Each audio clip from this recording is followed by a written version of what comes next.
Yeah, thank you, Maike. Hello, everybody, again this morning.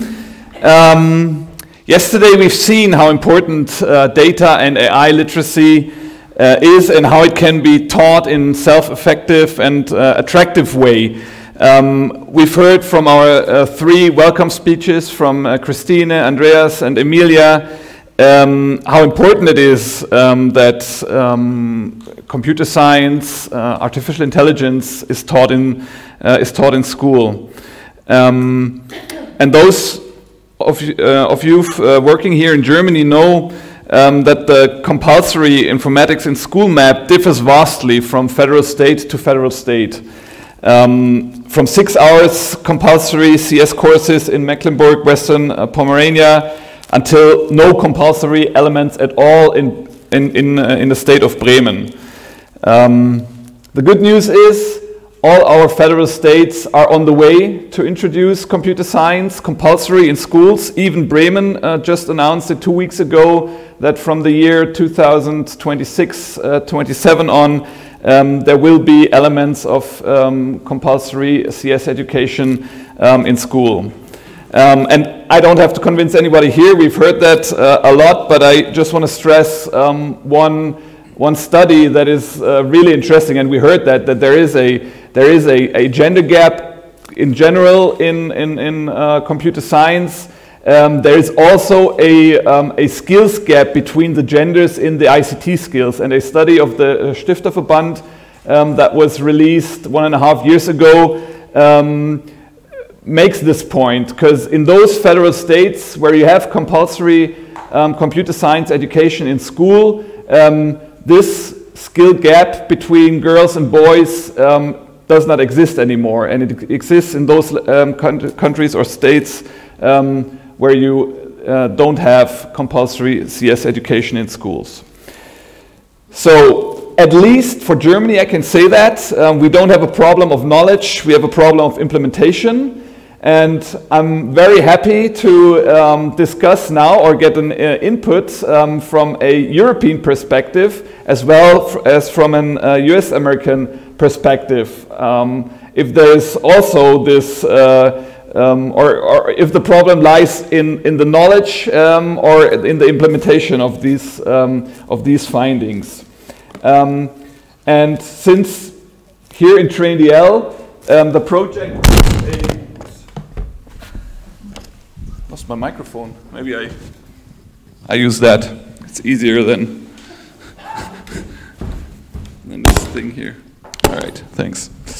Since here in TrainDL, it's a policy experimentation project. We have a little experiment now as well. The format: one question, two perspectives. Actually, we might have more than one question, but we'll state one question at a time. Yeah, let me introduce our two outstanding guests, and I'm really happy that both of you are here. The first keynote speaker, it's kind of a shared and once in a time keynote. The first keynote speaker is responsible for the Digital Education Unit in the European Commission, Directorate General for Education and Culture. He joined the European Commission in 2008, so yeah, it has been a while. He knows the business and was setting up the European Institute for Innovation and Technology. In the past, he led the development of the first Digital Education Action Plan, adopted in 2018, and also the new Digital Education Action Plan 2021 to 27, that was adopted in September 2020. Please welcome Georgi Dimitrov.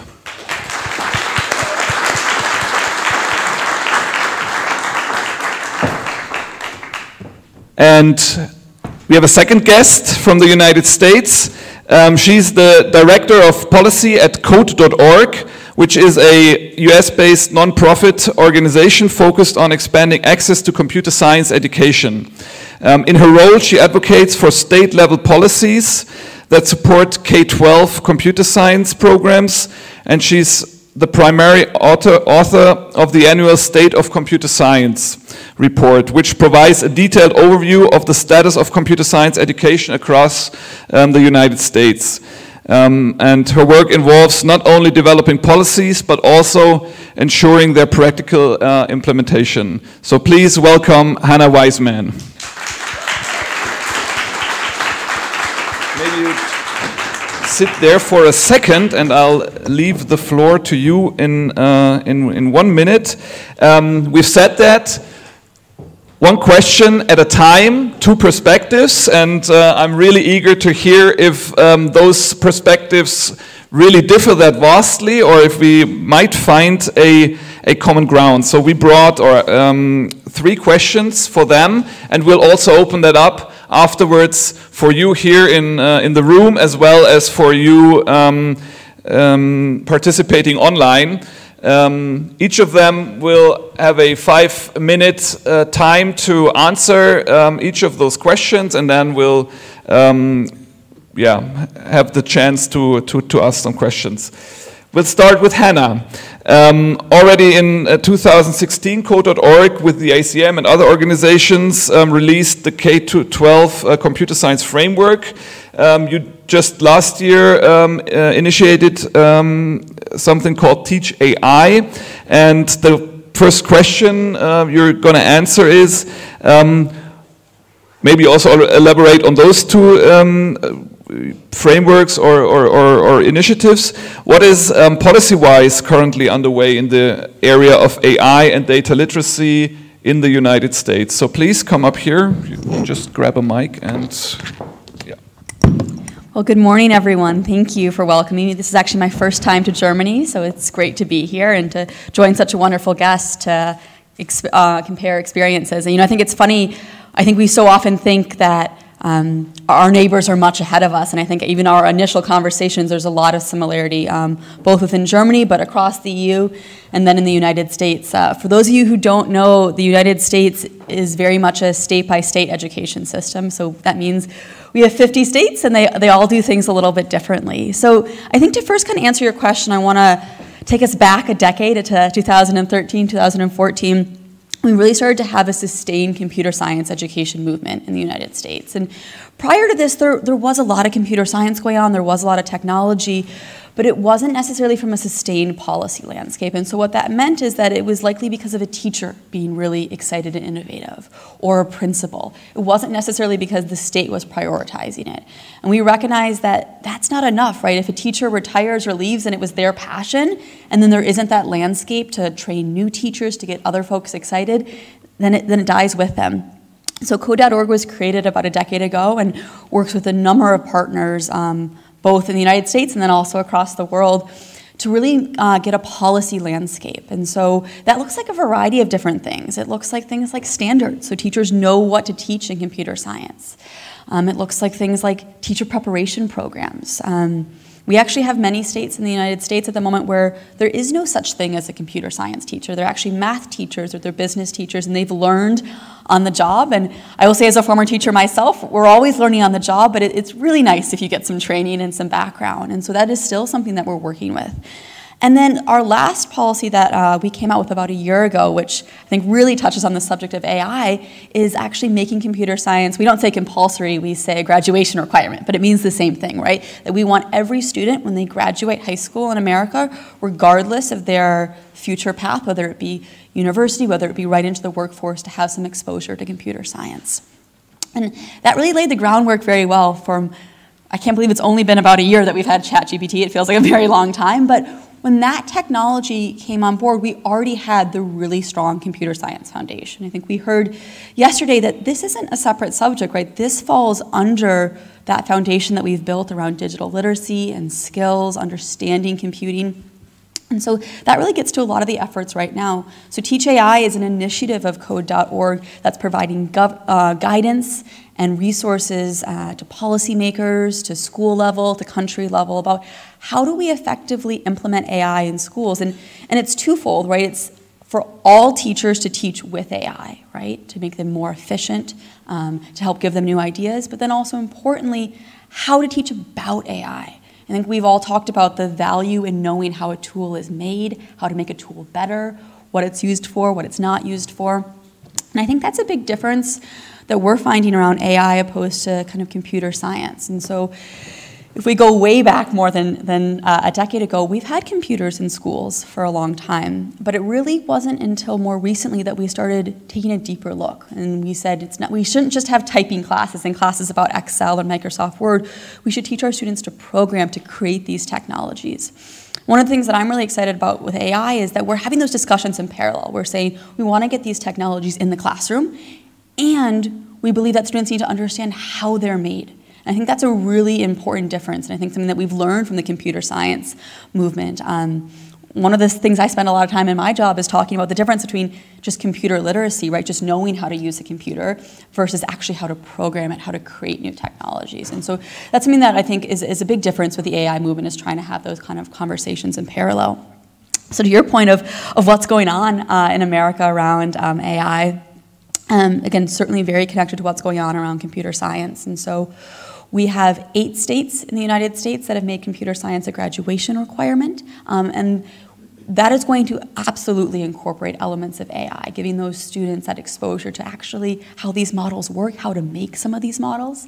And then we have 7 states, and there's some overlap, but not full overlap, who have created their own guidance around AI, and that's something that we're working with all states, and actually even more broader countries as well, to create guidance for schools and for teachers, right? I think we heard before about the need to equip teachers, to give them these tools and resources about when to use AI, when not to use AI, how to develop policies, how to integrate it into its existing policies. I think the last year, right, there's been a little bit of a panic around the education world, and I think an important thing is to say we don't need to throw everything out, right? We need to incorporate AI into our existing systems, but a lot of what we have is really strong, and we have a strong digital foundation. So, we aren't saying that we need completely new standards by any means around technology education, but let's ensure that AI is a part of that. And then I would say, lastly, I think AI has really helped to bring computer science back to the forefront. It has made it even more imperative that this is a foundational skill. There isn't, I think we've talked a lot about everyone sort of already being sold on this, and it's not even just in this room, right? There's a general understanding that digital education, technology, computer science is important, but we have limited time in the day. Teachers are already overwhelmed, and so I think prior to these generative AI tools being accessible to everyone, some folks maybe weren't sure how much time it should be given in school. There were so many competing priorities, and there's very much still competing priorities, but I think this has showed policymakers and school-level leaders that we can't wait, and that it does need to be a part of our curricula, and that's going to look different. And I think one of the things that is exciting about America, and I think similar to the EU, is that every state does it a little bit differently. We can learn from each other. We're a little bit competitive in America, so we kind of like to pit each other against each other and see how it works best. But sometimes that looks like in a more integrated fashion. Sometimes that is a more standalone exposure. But I think in general, I'm really excited to see where this continues to take us, with certainly teachers and students at the forefront, right? That is our goal, that we equip teachers to then equip students. And not just to deal with the technologies right now. We're going to have technologies in 5 or 10 years that students don't know about, teachers don't know about. And so, I know yesterday we talked a little bit about how do you prepare students for a world that we don't know? And there's not one answer, but I think back to the core principles that were actually mentioned in the K-12 computer science framework. Those core principles, they applied 20 years ago, they apply today, they're going to apply in 20 years, and that's breaking down a problem, that's recognizing patterns, that's algorithmically thinking, that's debugging, and then that's evaluating your solution. And those 5 concepts, which were a part of the framework, apply today more than they ever had. And I think that is something that even as we have emerging technologies and even as they change, those 5 concepts are going to be crucial. It doesn't necessarily matter what language you're programming in or what that interaction with the computer looks like. Those are still core skills. So I want to leave it there and kind of turn it over to hear more of the EU perspective, and then, yeah, really excited to kind of dive in and hear your questions and see what differs or what doesn't. Thank you, Hannah. That was really interesting, and yeah, now I'm happy to hear the perspective of you, Georgi.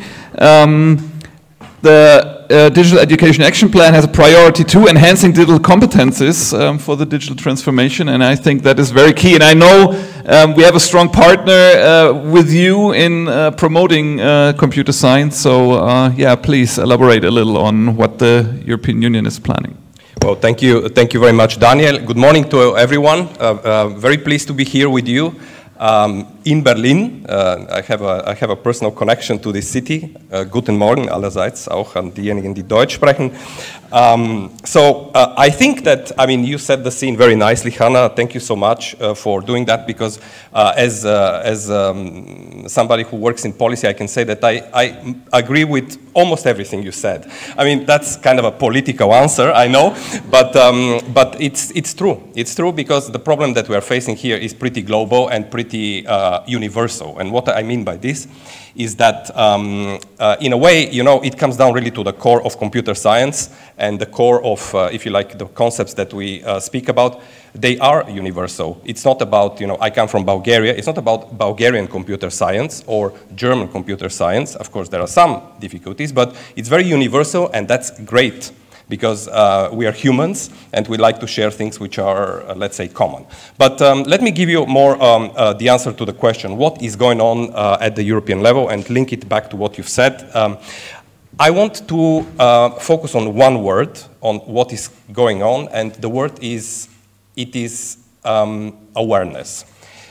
What is going on currently is that there is a much better and higher awareness about the problems that we try to solve with the integration of informatics or computer science in education and training, or with the importance of data literacy, or about the AI competences. You mentioned the AI sort of ChatGPT momentum, but in fact, this has been going on for a bit more than the last year. And this is very good, because we obviously have to snowball on this momentum, and the work that you do with the TrainDL project is a great example of that. So by the way, kudos to those of you who work on the project, because it's very, very exciting.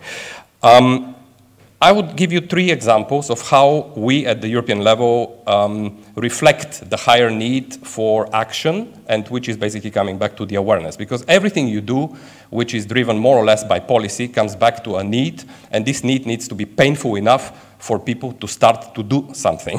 It's actually as simple as that. So the first example I would like to give you is that you probably have heard about the update of the DigCom framework. DigCom framework is something which has been quite successful at the European level. By the way, I want to make a parenthesis here for everyone that the European Commission does not have competence in the field of education. So it's very similar to what is happening in Germany, but actually a bit more difficult even, if I can put it like this. So our work is primarily focused on supporting cooperation and incentivizing through funding. So these are just closing parentheses. So the DigCom framework is a good example of how the awareness raising works, because the DigCom framework has been recently updated to cover data literacy, inter alia. Now, I'm aware that there are some critical remarks about what the DigCom has covered in its update, whether it's the complete data literacy aspect, including also the use of data and not just the understanding of it. But the fact is that the DigCom is used in more than 20 member states of the EU. It's a completely voluntary framework, and is actually coming back to an update with AI and data literacy aspects. Second point, which I have been very involved last year, is much more political, and it comes back to the need to integrate informatics and computer science in education in a much more, structured way. Compulsory or graduation relevant, I don't know what is the right word, but to integrate it as a separate discipline in education and training systems. And last year, we, as part of my work, together with my team, we have been working on what you can have at the European level, which is coming closest to law, which we call soft law. And this is, it's called Council recommendation. Sorry for the jargon, but This is essentially a commitment of the 27 member states to, let's say, work out some of the principles that they agree. And in one of these 2 council recommendations that we have adopted last year after a long negotiation and very difficult one, I would say, because member states are very jealous of their own, and rightly so, because it's their own competence, their own education systems. One of the core ideas that we have managed to put forward, I believe, is that member states should consider integrating informatics as a separate subject in their curricula. I can tell you that this is not an easy discussion with the member states, because obviously there is a question of competence, and sometimes it's like the Bund and the Länder. They agree on some principles, but sometimes they just don't move towards them. And you can observe it sort of, let's say we're in Germany, so I can say that, no? Very important is that the Commission will follow up on this recommendation, because sometimes you can agree on something, but you need to implement it. And one of the things that we have taken up as a to-do, as a takeaway from this work that was adopted last year in November, is the commitment for the Commission to support the development of a toolbox, or let's call them guidelines on informatics in education. And I think this is going to be a very interesting work. And here I come back to the universal aspect.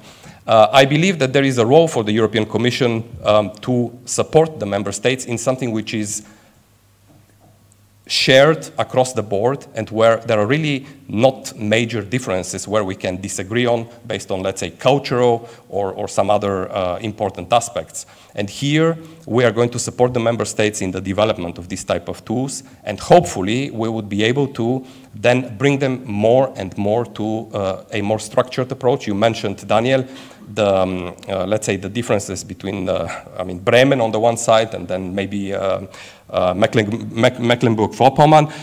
So I think that it's very important that we move in a more harmonized way. I mean, I'm careful to say that word, but when it comes to the integration of informatics, we should never forget also that this is a very new subject in the history of education. So it's not like there was like a tradition of 300 years, and then it's taken for granted. We need to actually convince a lot of people that this is of value added. I know that I'm talking to the converted, but okay. So last point I want to finish off with is, again, back to the awareness.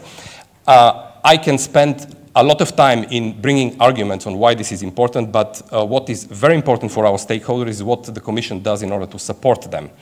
TrainDL is one example. I'm very glad that this policy experimentation is working very well, and I'm looking forward to the recommendation of it, because I think it was you who mentioned a bit on the exchanges of the teachers. I want to tell you that the Commission has launched, and it is currently ongoing and open for policy experimentations with a priority on data literacy in primary and secondary. And this call in the policy experimentation, let's say, category is the highest of all in terms of the budget. So we consider this to be top priority. So there are up to 15 million euros in the budget for that. The call is open until early June. And I would like to just mention this and, of course, encourage, because I know that the everyday work of the teacher and the headmasters and the community requires also support, and we are putting forward very specific ways to encourage this. I would probably stop here, and then we can follow up. Thank you. Thank you, Georgi. That was really insightful. And now we opened it up. So if you have any questions, please just raise your hand, or Christine, you raise your card if there is a question from the online world. I'll have a question for both of you. I mean, we as a computer society, German Informatics Society, are also a non-profit pledging for computer science in schools. So my question for you, Hannah, would be, what are you doing to help policymakers in fostering computer science in school? And on the other hand, Georgi, what can organizations, non-profits, as we are, as Code.org is, as there are many outside, what can they do to support you as a policymaker?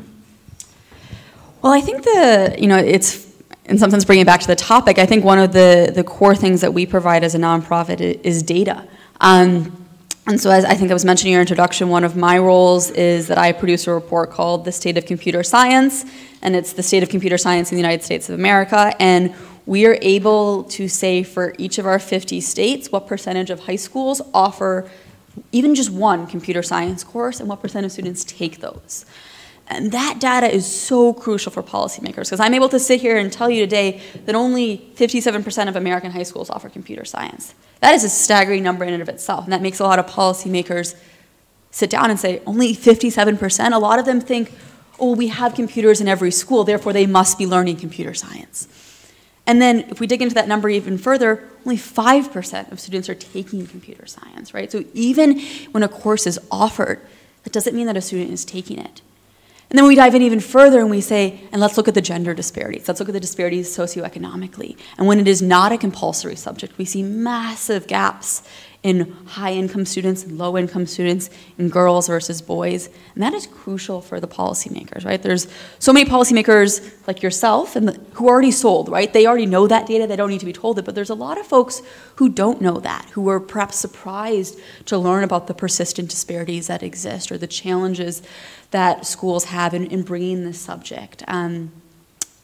And then that isn't even really getting to talk about the emerging technologies, right? And so I think that's a core role that we play as a nonprofit is gathering this information, presenting it to the policymakers, and I think in many ways kind of being that in-between role. You know, as it was mentioned, the teacher or the principal or headmaster doesn't always have that time or bandwidth to bring that data to a policymaker. And so we sort of act as that in-between of gathering that data up, analyzing that data, and then turning to the policymaker and saying, okay, what can we do about this? How can we work with you so it's not just 57% of schools or it's not just 5% of students? Thank you, Hannah, for answering partially also the question. Actually, I would have said that for us as policymakers, the role of the non-government organizations or the civil society more generally, or also companies, by the way, I can put that is really fundamental, especially for my job. Because they are much closer, I mean, they are at the ground. They are able to collect the data or to also partially, I would say, interpret it in much better ways than we can. I also believe that what they do and we find extremely useful is that they do actually what we are doing right now here. This is exactly what these type of organizations can do in a much more impactful way, and I find also in a more effective way, because should that have been organized by the European Commission, we would have a slightly more formal way of doing things, and I'm not sure that that is always necessary when we go down to the problems and the solving of them. You need sometimes, of course, the formal. So it is the data, it is the evidence, but it is also the convening of people who are practitioners and who are working on the field and who are openly talking to each other, including about the real problems that they have. Because as we know, the more sort of formalized you get, also with policymakers, and I am one of them, the more layers of diplomacy you put around what you say. And it's very important that the messages are passed through as directly as possible, because there is no way for me otherwise to understand what the problems are. I mean, I am sold, you are right, but I would like to sort of, you know, get this insight as much as possible and as frequently as possible, because I don't consider myself to be an expert on this. I just happen to find it a very convincing thing to do at maybe the European level. But, you know, in Germany, there is a very nice proverb. I am a big fan of proverbs. So in Germany, there is a very nice proverb which says, you need to leave the church in the village, which is basically to say that you have to let people do their job where they can do that best. And I think really this is what this is about. And so this is where I really, also by the way, with Code.org, we of course we work together. So it's not the first time that we are exchanging on this. Thank you. Yeah, thank you. Are there any questions? There is a questions in the back.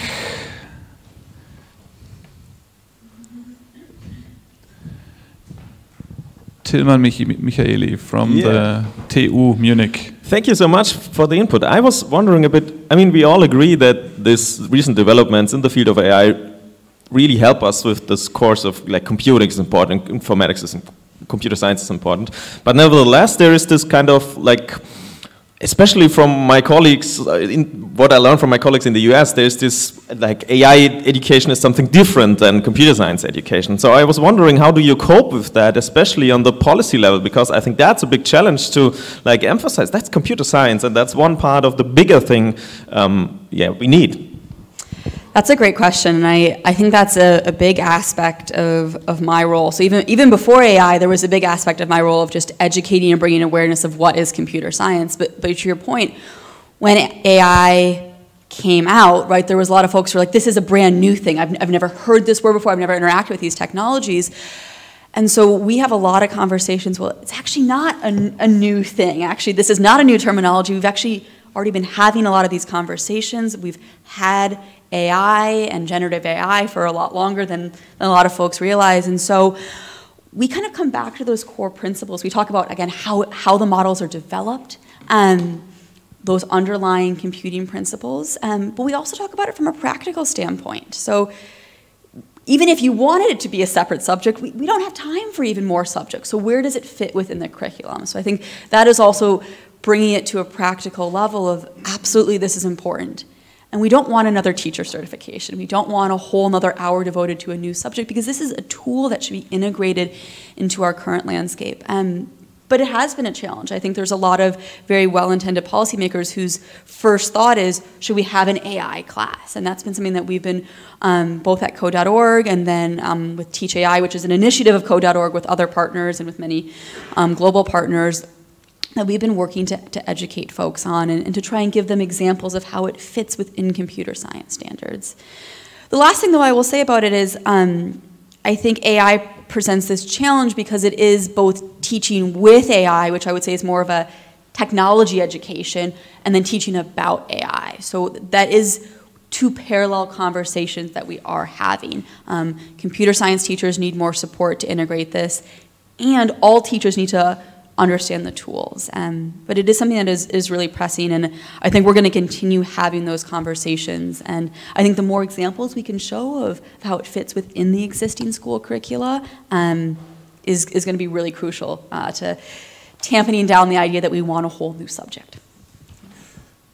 I would like to add just a point. I think it was it you, Mr. Graham, who said that it's essential but not trivial to implement this? I see totally the point of the AI noise kind of getting over. Totally agree with you, but I do believe that it's one of these hype cycles which will eventually find its way. It's not going to go anywhere, that's clear, but it will need to normalize to some extent. And I think that it comes back to a core proposition that I think it was also Emilia who partially mentioned it. You need to understand what is behind all of these fancy tools, I think she said. But you can say algorithm, you can say whatever you want. And this is the core idea there. And for me, this is why we should keep the focus on the computer science.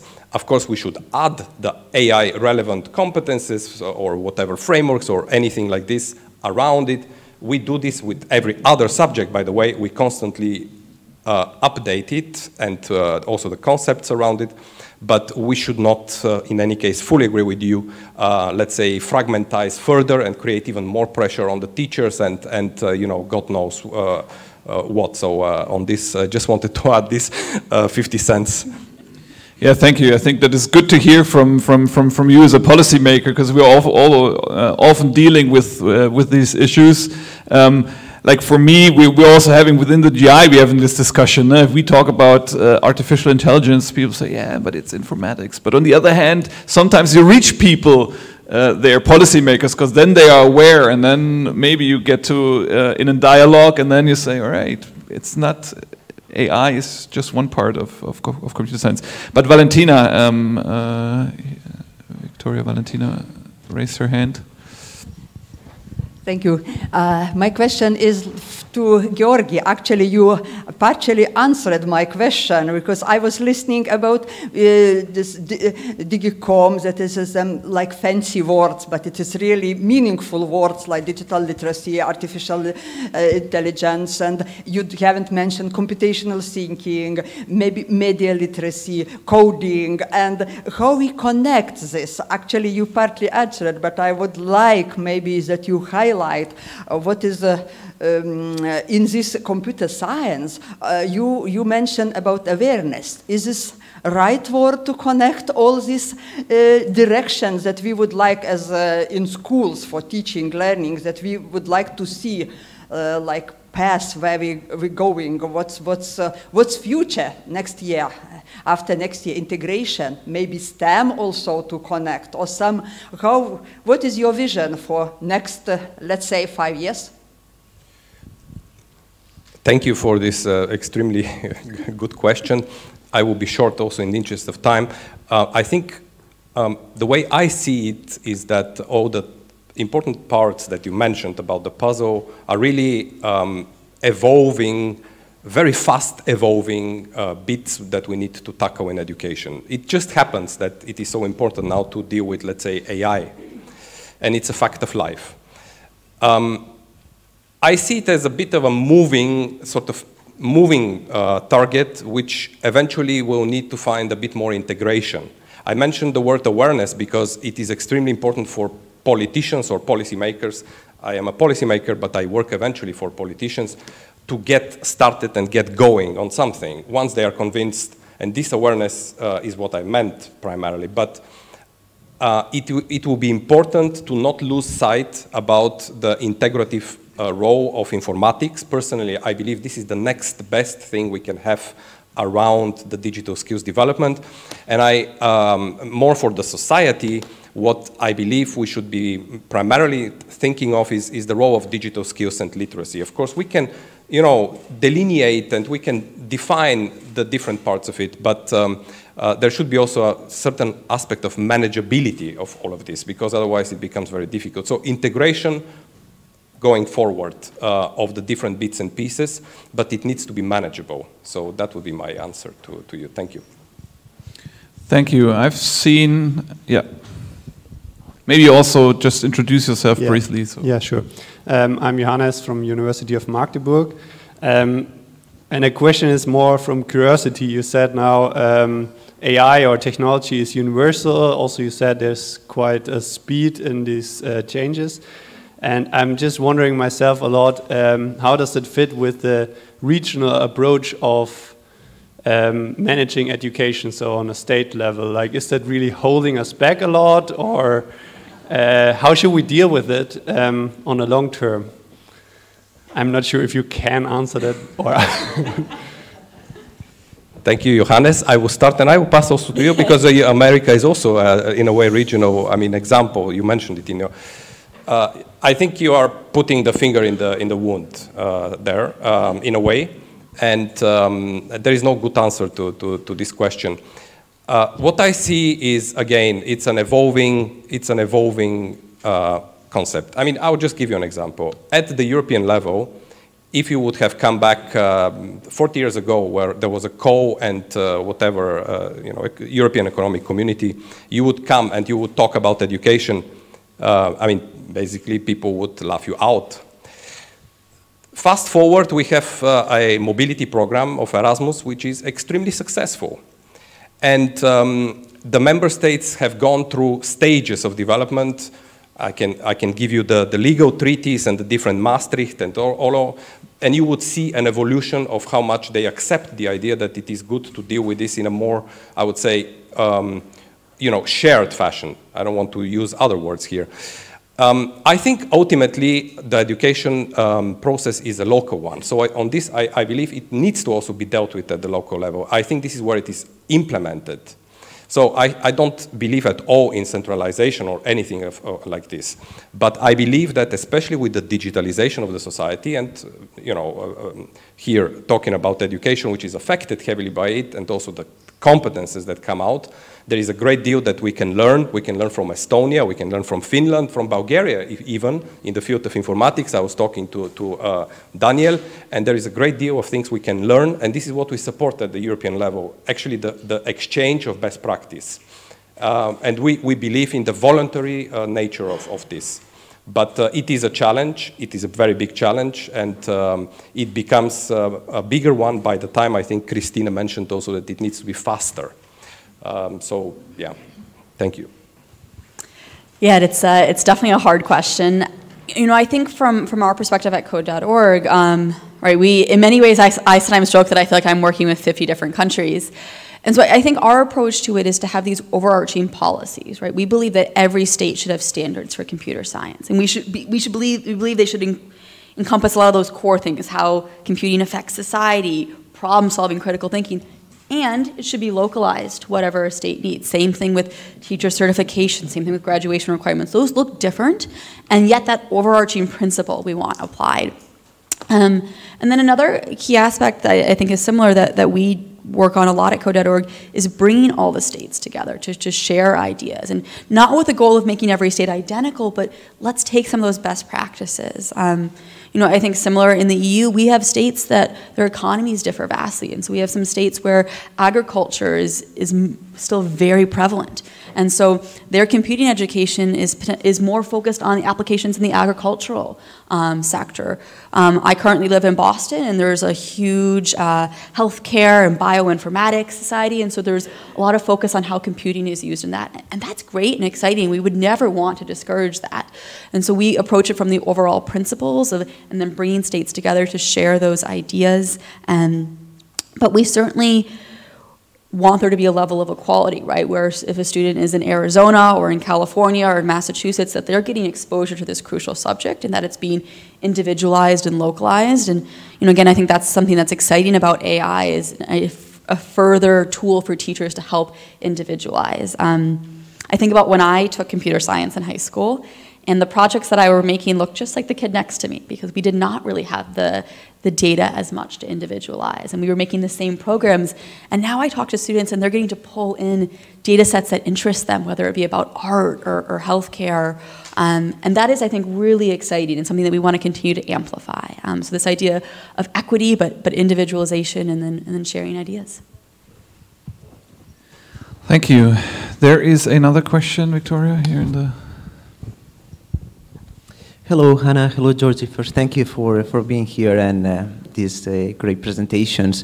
So my name is Ciro. I'm coming from Spain, but thanks to one of those Erasmus Mundus programs, I got quite an extensive educational exposure spanning the US, China, and several European countries. And you mentioned a lot of awareness, and then you, Hannah, you mentioned competition from the US side, and now you mentioned learning from great examples. And drawing from my experience in China, it's very clear that the race on AI, it's going at different paces from China versus the West, whether it be Europe or the US. Now in China, the AI majors is one of the most popular one, and reflecting back on the idea versus computer science versus AI education, the East and the West are clearly taking very different approaches. So I would like to ask, regardless, I'm putting apart the goods and bads on why those approaches are being taken. I'm more interested on, obviously, whether you, as an organizational, and are aware about this, which I assume you are, and second, putting apart the goods and bads, whether you guys have been learning from cases like China, which clearly are on the lead of the AI race. So yeah, I would like to know whether some of the good things you have learned from it, or you've been taking into consideration when making these decisions. And last, whether we've been talking a lot about West-centered approaches, whether from your end, whether there is specific initiatives focusing to non-Western regions, whether it be the Global South or the West, the East, like China or Asia as a whole. Thank you so much. I can start a little bit and then turn it over to you.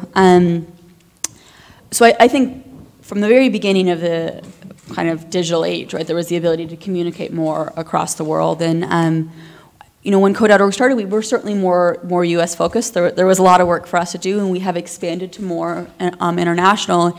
And I think that is so exciting because it's two ways. It's not just us bringing curriculum and resources, it's also us learning. And so we operate in every continent except Antarctica. There's no students down there generally. And so it really is learning and going both ways. In particular, we've done a lot of work in Thailand. We have a bunch of folks doing really extensive work in Latin America. There's a big program called Code for Africa that we've also been working on. So there's really, I think, such an exchange of ideas, which is very exciting. I think sometimes it can be overwhelming for policymakers. I think especially if you look at the United States, you want to know what every other state's doing, and then you want to know what the other countries are doing. And so I think there can be an element of that can feel overwhelming. And I also think in the United States, because we don't have a centralized education system, some of the models from other countries are really helpful to look at, and yet they can't quite be applied, because we can't, in the United States, we don't have, the federal government does not set graduation standards. It never has, it never will. I think somewhat similar to the European Commission, it can incentivize, there can be grants and there can be funds. But absolutely, I think there's such value in learning what other countries are doing, and in particular education systems that look quite different. I think none of us are perfect, right? And none of our education systems can't do without some modification. I think one thing that I would want to call out is I think there's a lot of other countries that have really strong apprenticeship programs and really strong programs for students who are not going to university. And I think that's an area in the United States that we've not always invested in. And so I think that is a place that we're really looking towards. And I think yesterday when some speakers were talking about AI and vocational schools, that is so exciting. And I think that's something that we've not always invested in quite as much. And so I think that is certainly one of the many areas that we're looking towards, whether it be our European partners or Latin America or Asian or African partners, of what does that look like for all students, regardless of what that future is pursuing. Thank you. So China, and I would say, what are the lessons here maybe for us?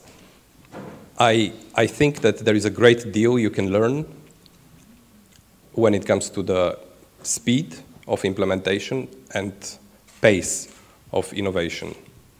And this is something that I think we cannot disregard.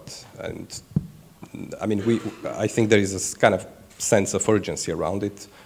And I think it is there also in European, let's say, circles. We are aware of that. Now, this is about, of course, the AI technology in itself.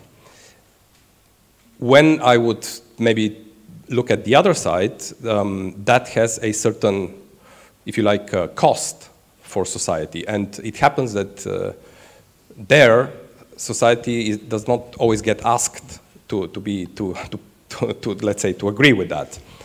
So what I mean is that when you look at application of AI in education, because that's what we're talking about today, education, of course, you know, we can have a general discussion on AI advancement in China, US, or elsewhere. But when it comes to that, it is extremely important to be aware that the application of such tools can, go also wrong in a way that is maybe not done in an ethical and non-discriminatory manner.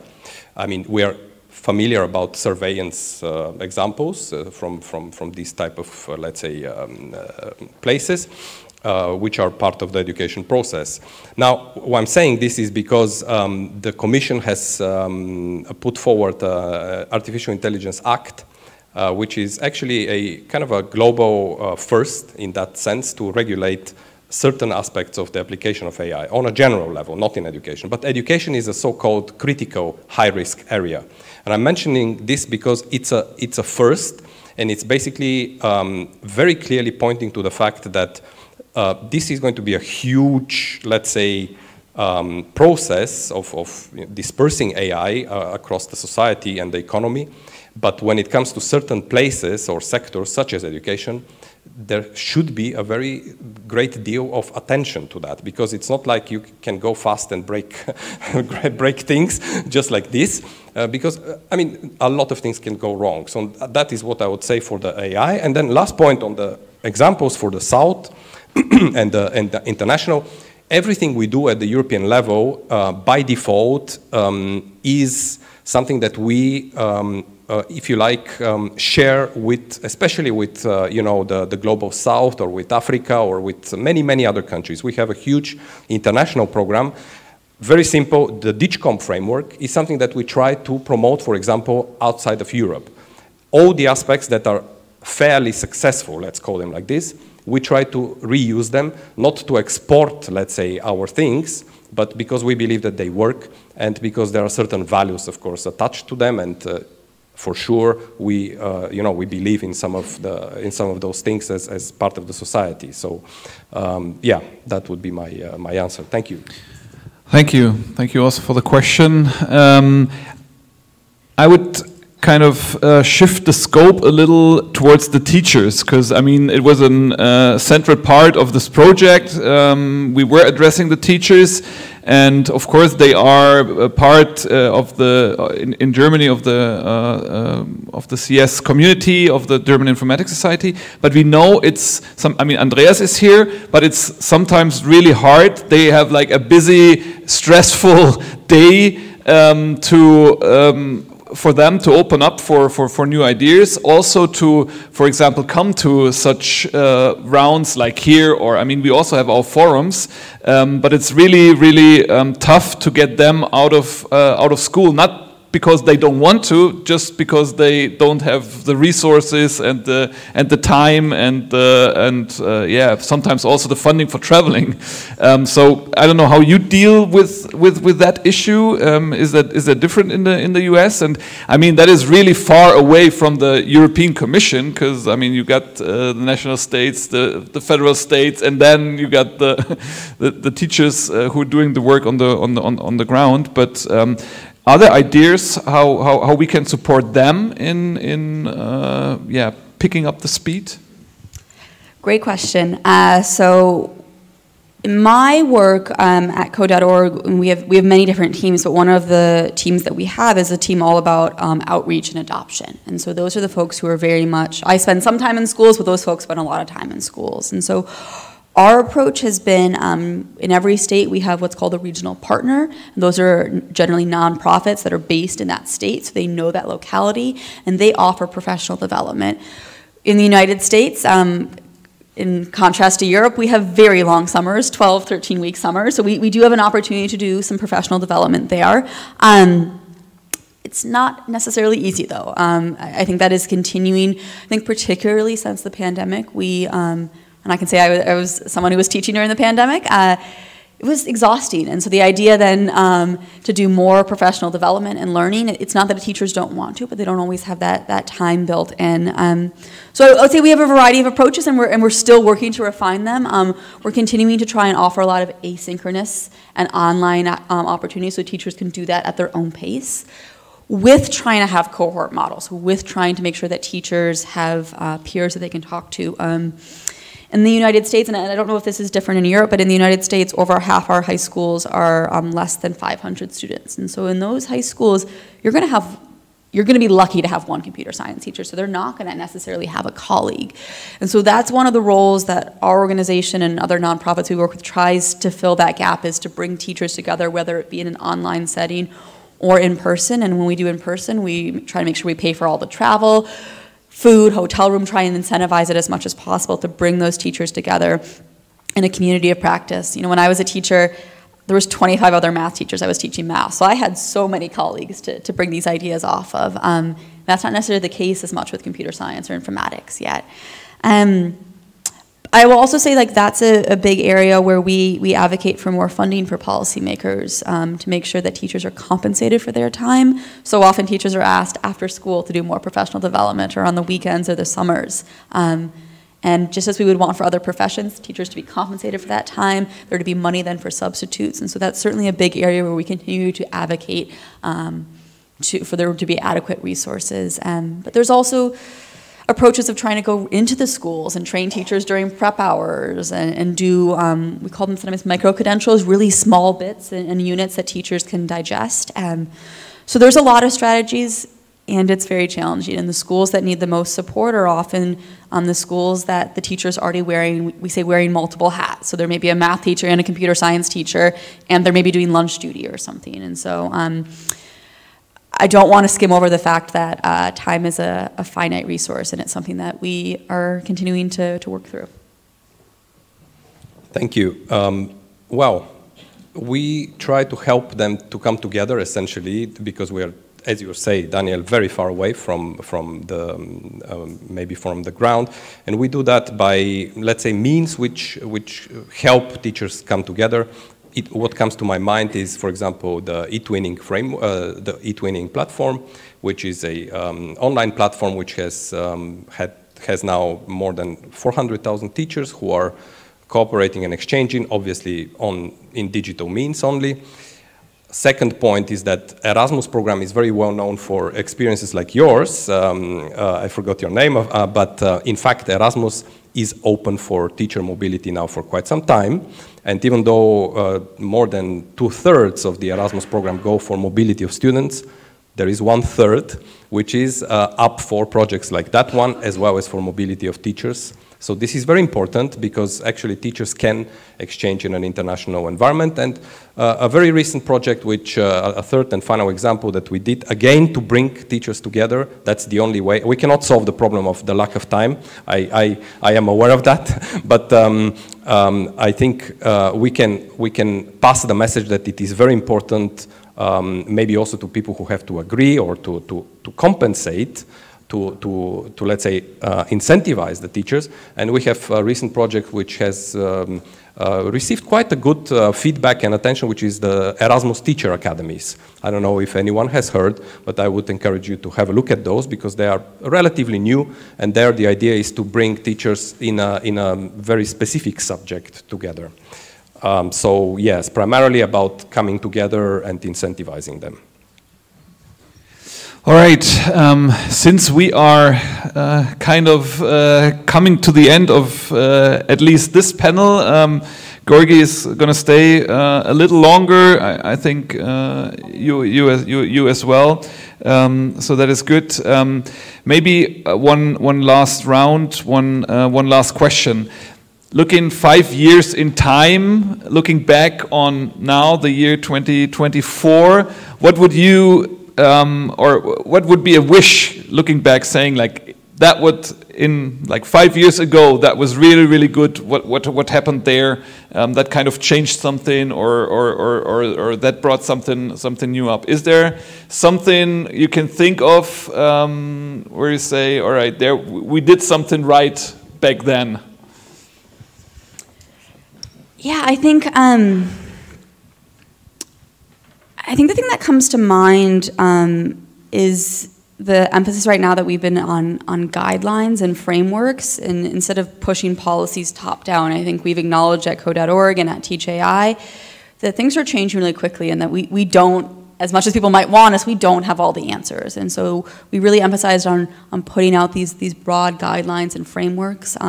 It differs a little bit from our computer science, where because that has been a subject in schools longer, we have more defined policies. And you know, when it comes to education, there's always this tension because you've got kids in front of you and you want to innovate and you want to ensure that they have the best education, but we don't want to go fast and break things. We do not want to use the Silicon Valley approach to our kids in front of us. So I'm hopeful in 5 years that we're going to look back and feel that we moved at the right pace, that we convened and that we addressed it urgently.